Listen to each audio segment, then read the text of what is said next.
Hello les gorillas, aujourd'hui je vous emmène avec moi pour faire une séance où on va travailler des exercices spécifiques pour le travail en sparring. On fera peut-être un petit peu de sparring derrière. L'objectif en fait c'est de commencer à éveiller les sens sur des principes que vous ferez en sparring, c'est-à-dire venir non seulement réfléchir, ça peut aider en boxe, et en plus après commencer à mettre des choses qu'on ne serait peut-être pas habitué de mettre, d'accord? Donc là je vais forcer un petit peu les boxeurs à essayer de le faire. Let's go. Moi je viens chercher, on va dire épaule, tu vas chercher corps à chaque fois, donc on va venir ici, et derrière ça je vais envoyer un cross, j'envoie mon cross. Après, on inverse les rôles, c'est-à-dire que moi je vais chercher corps, tu viens chercher épaule et je remets cross. Et après, encore, et boum, et boum, et boum, et boum, et boum. Et le but après, c'est de garder ce principe. Et si on a envie, des fois, on peut se séparer, on crée de la distance et c'est reparti. Bam, on y va, et ainsi de suite, ainsi de suite. Ça roule? Let's go.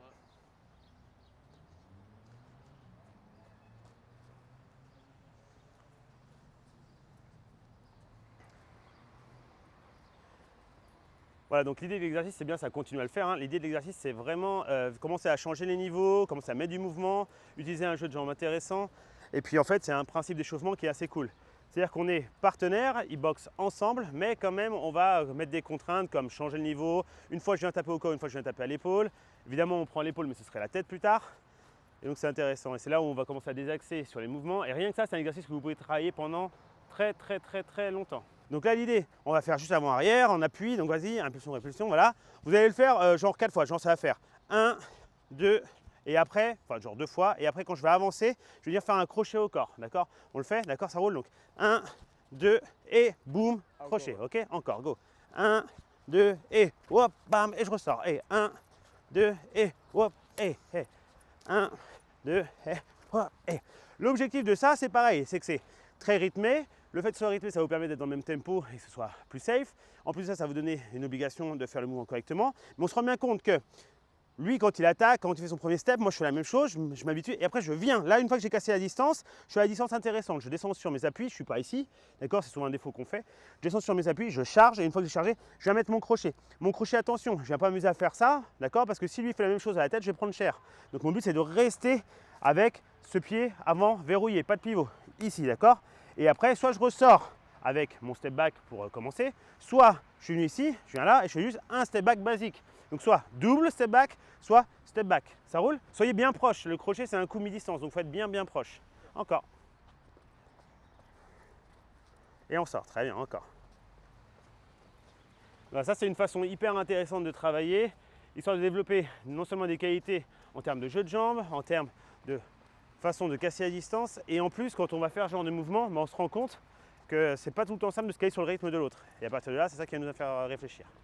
Et ça nous force, vu que l'adversaire ou le partenaire fait le même mouvement, à faire un mouvement de qualité pour non seulement le mettre lui en réussite, et que moi aussi je sois mis en réussite. Ok, cool. Alors là, on va un peu l'étoffer, même principe, donc toujours le même délire, sauf qu'au lieu de sortir dans la même ligne, d'accord, avec de la profondeur, moi je vais créer de la profondeur et sortir en compas au pivot, d'accord? Donc en gros, je vais venir ici, vas-y quand tu veux, allez-y, 1 et 2 et ici, je frappe, je reviens et je pivote. Pour l'instant, on va faire pivot, d'accord? Donc pas de compas, donc on ne re-step pas entre les deux, c'est-à-dire que je suis venu ici, viens là, arrête, on s'en fout, viens là, rapproche-toi. On est là, on a mis le crochet, d'accord? À partir de là, je recharge ici, mais je ne step pas, d'accord? Je vais juste faire ce principe de pivot, juste ça, d'accord? Plus tard, on pourrait s'amuser à faire des jabs, etc. Là, on va le faire peut-être après, mais pour l'instant, on ne fait pas ça.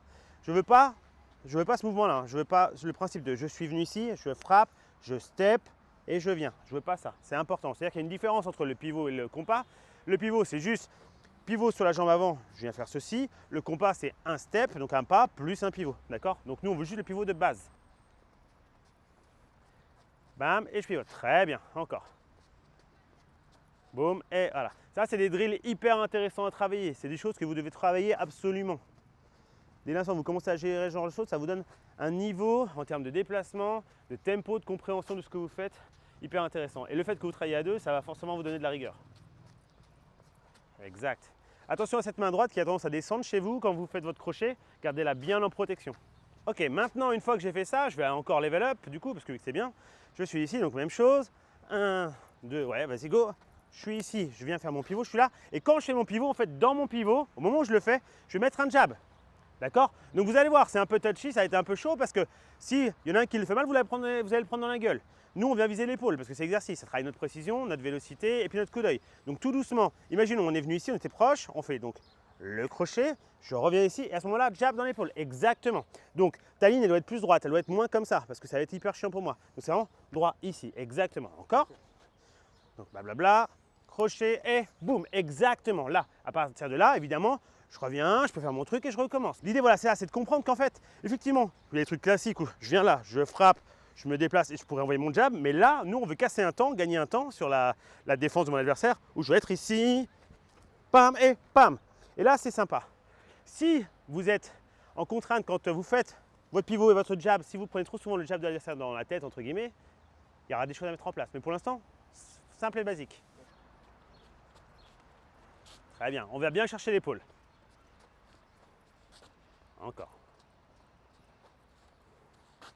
Ce qui veut dire qu'après le crochet que je mets au corps, je reviens avec la main à la tête. Parce que vous avez tendance à faire ça et ça. Alors en soi, ça peut se faire. Ça serait plutôt avec un flicker jab, d'accord, où je viens remonter le menton de mon adversaire. Le seul souci, c'est que quand je fais ça, en fait, il y a quand même cette zone où, si le mec, lui, boum, il rentre, je peux prendre cher. Donc, blablabla, 1, je reviens, 2. Ça, c'est important. Rentrez légèrement votre tête. Et voilà, encore.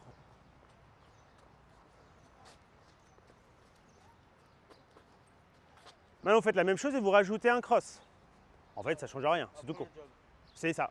Il faudrait que vous le rajoutez, ouais. Let's go. Ouais, très bien encore.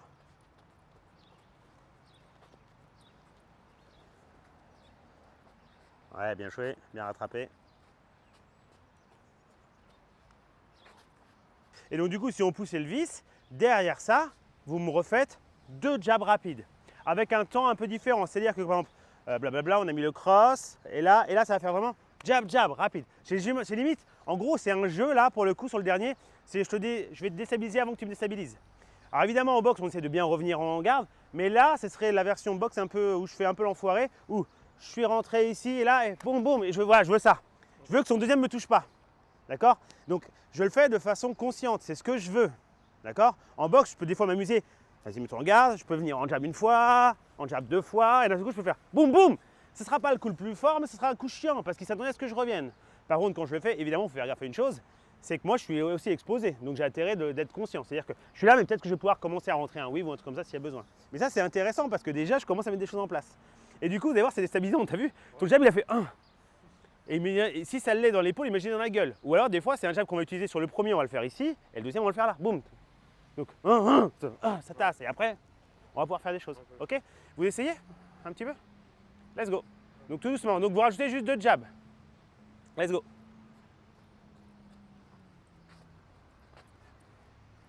Encore. Encore. Ok, donc maintenant, l'objectif, ça va être de faire la même chose, sauf qu'au lieu de mettre le crochet, vous allez mettre l'uppercut du bras avant. Donc, je viens ici, et ici, je vais venir là, et là, boum, juste l'uppercut. Et juste ça. Et après, vous allez pouvoir ressortir. Vous allez voir, donc vous faites gaffe, parce que ça marche de ouf. Pourquoi? Parce que depuis tout à l'heure, vous êtes habitué à le prendre là, donc ça vous a programmé. Et le fait de venir ici, et d'un seul coup, voilà exactement, vous avez envie de venir là, ça va créer une espèce de cheminée, une ouverture. Donc, je suis ici, boum, ça va rentrer. Donc, faites gaffe, vous arrêtez avant. D'accord? Let's go, encore. Vous faites juste avec l'uppercut gauche.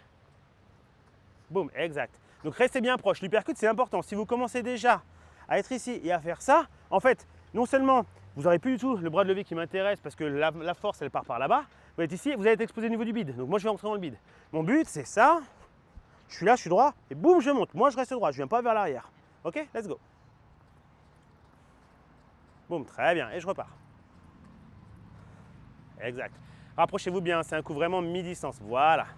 Quand vous faites ça, après, bah, évidemment, on peut faire des milliers de possibilités. Donc là, on va finir avec juste un petit truc. Enfin, finir c'est l'exercice. Vas-y. Je vais venir faire ça. Je viens là, je frappe. Et là, je vais remettre le crochet. D'accord? Donc, je reviens bien ressortir de cette ligne centrale. Donc, voilà. Encore, vas-y, go. 1, je suis ici. Je viens, je frappe et je frappe. D'accord? C'est intéressant. Et c'est là que vous allez vous rendre compte, en fait, que quand je mets mon uppercut, des fois, ça va pouvoir me sauver. Enfin, sur mon crochet, ça va pouvoir me sauver, comme ça. Ou alors, ça va pouvoir me sauver. Mais ça, comme ça, c'est chaud. Donc, il y a vraiment cette épaule qui va passer devant. Parce que dès l'instant que je vais être comme ça, là, la fenêtre, vous avez vu, vous sentez, la cheminée est toujours là. Alors après, le fait, la probabilité qui est uppercut de chaque côté, du bras opposé pile poil pour que ça fonctionne, c'est quand même pas ouf. Mais ça peut arriver. Donc, quand je le fais, vous êtes là, je viens ici, boum, soit vous restez ici, mais le but, l'intérêt maximal, l'objectif, c'est vraiment de passer cette épaule. Le fait de passer cette épaule, ça va réduire l'impact, d'accord? Ok? C'est pas pour ça que je tire vers l'arrière, hein. Je peux rester ici et boum, là, mais ça c'est intéressant, d'accord? Allez, donc vous faites l'uppercut, vous rechargez en sortant bien de la ligne et le crochet, d'accord? Let's go. Alors, restez proche, hein. Boum, proche, yes. 1 et 2. Encore. Ok, top. Maintenant, quand vous le faites, je veux qu'entre les deux, entre uppercut et crochet, il y ait la capacité de rentrer un peu plus sur votre adversaire. Donc, ça va donner, je suis ici, uppercut, boum, boum. D'accord, je redescends et donc il y a step, step. Step avant, step arrière. Step, step, crochet. Pourquoi? Le fait de descendre, je vais inculquer chez mon adversaire le fait que ça va venir sûrement caresser les côtelettes. D'accord? Je suis rentré ici, boum, boum, là, il va naturellement descendre ici. Et là, boum, je vais pouvoir rentrer. Ou boum, revenir. Et donc ça, c'est intéressant. Et l'autre raison, c'est pour laquelle, c'est que quand on va être fatigué avec la vitesse, machin, etc., quand je serais venu ici, j'aurais fait ça, je vais avoir tendance à venir là. Et du coup, revenir ici, je risque de prendre le cross dans la tronche. Alors que si je suis, donc blablabla, je suis là, 1 et là, et que je rajoute 1 et là, regardez la différence. Parce que, imaginons, j'ai touché mon uppercut. Je l'ai touché. La tête, donc elle a touché, elle va faire ça un peu si j'ai touché. D'accord? Donc mon crochet derrière, il va pas être ouf. Il va falloir que j'ouvre, mais du coup, il y aura moins de force parce que j'aurai un bras de levier plus important. Mais là, au niveau de ma force, on sait que l'objectif, c'est que je sois dans l'alignement maximal pour que ça fasse mal. Donc, si je viens là, boum, ça va rentrer. Et s'il le défend bien, mon uppercut, et qu'il vient bien là, comme ça, par exemple, et que moi, je viens faire ça, des fois, je ne vais rien toucher. D'accord? Attends, tourne un peu plus, tac, imaginons, là, voilà. Ouais, comme monsieur. Il l'a bloqué ici. Et là, je vais galérer. Attends, ouais, on lève la main juste pour la caméra, mais en vrai, ça. Attends, décolle-toi, parce que je ne sais pas si on est cadré. Merci. Là, ça va galérer. Alors que quand je suis là, et que je viens ici, naturellement, là, j'ai créé ce trou énorme. Et là, ça va passer. C'est-à-dire que même si tu as fait ça, tu vois, le fait d'avoir steppé, exactement. Et c'est step, step, je descends. Voilà, exactement. Et désaxer légèrement. Let's go. C'est un crochet, ouais. Un crochet mi-distance. Qui est la distance la plus proche, en fait. Uppercut. Ouais, mais vous voyez, là, vous avez tendance, ça, et vous faites ça. C'est pas un side step. C'est je step droit. C'est-à-dire que si je faisais genre du crabe ou je sais pas quoi, je ferais ça et je ferais limite ça, quoi. Vous voyez, je suis là, boum boum, je suis proche. C'est limite, je vais mettre mon épaule contre son épaule. Donc je ne veux pas chercher ça, parce que si je cherche ça, qu'il fait la même chose, par exemple, imaginons, bah là c'est fini, on ne se touche plus. Ok? Allez go. Ça prend du temps dans la compréhension, c'est normal. Hein. Là on commence à rentrer dans des drills, évoluer. Voilà, encore. Voilà. Essayez de trouver vraiment ce moment, ce tempo. C'est uppercut, step, step, crochet. Allez, encore, go. 1, 2, boum, uppercut. Voilà, encore, et on sort. Et derrière, vous pouvez faire un petit compas, faire un petit pivot pour sortir. Allez, go, let's go. 1, 2, et boum, et boum, et. Le pivot, il se fait après. Encore. Ça peut se faire comme tu veux. Ça pourrait se faire en sortie, mais je ne le veux pas en sortie, je veux 1 et 2 et, alors compas ou pivot même, peu importe. D'accord? Vous allez frapper votre crochet, vous revenez en garde au cas où, parce que lui il va peut-être frapper. Et là, je fais mon pivot ou mon compas, suivant ce que vous voulez faire, les deux me vont. 1, 2 et voilà. Et là, ça commence à ressembler à quelque chose. 1, 2 et on va vers l'avant sur le step. 1, 2 et voilà. Ok les gorillas, donc c'est tout pour cette vidéo. J'espère qu'elle vous a plu. L'idée, c'était vraiment de vous donner des exercices intéressants à travailler, que ce soit en duo ou même tout seul. Hein. Vous pourriez évidemment le faire tout seul, face à un sac, etc. Ou même dans le vide, en shadow. C'est vraiment des choses intéressantes. Vous avez pu voir que l'objectif après, c'est de transférer en sparring. Alors on commence, c'est la première fois qu'ils boxaient ensemble, ces deux-là, donc voilà.